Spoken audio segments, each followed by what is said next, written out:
The woman arrived at the parking lot, but found her car door completely blocked by the adjacent car. The man calmly got out of his car, holding a strange umbrella in his hand. The woman could never have imagined the terrible things that would happen next.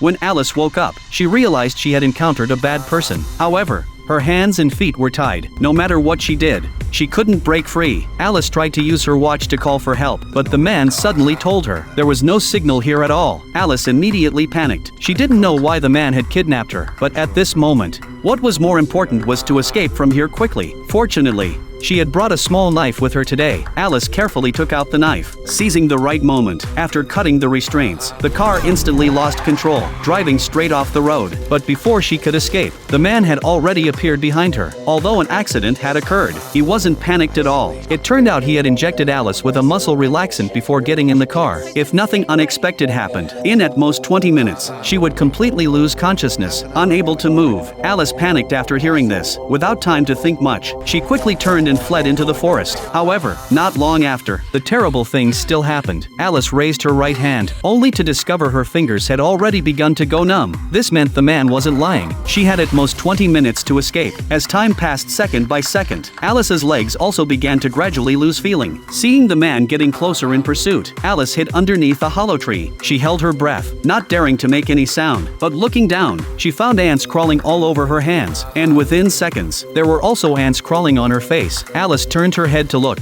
unexpectedly finding an anthill right beside her. As the ants on her face increased, luckily the man didn't discover her. He turned and pursued in another direction, but before he went far, an ant crawled into Alice's nose. After the man discovered this, he immediately rushed towards her, but Alice chose not to give up. She dragged her heavy body into the river. Although her limbs began to slowly lose feeling, Alice couldn't worry about that now. She could only hold her breath, floating on the surface and drifting downstream. After some time, a dead tree blocked her path. With her last bit of strength, Alice struggled to crawl ashore, but at that moment, she completely lost control of her body, lying on the ground unable to move anymore. Fortunately, not long after, an old man discovered Alice in the grass.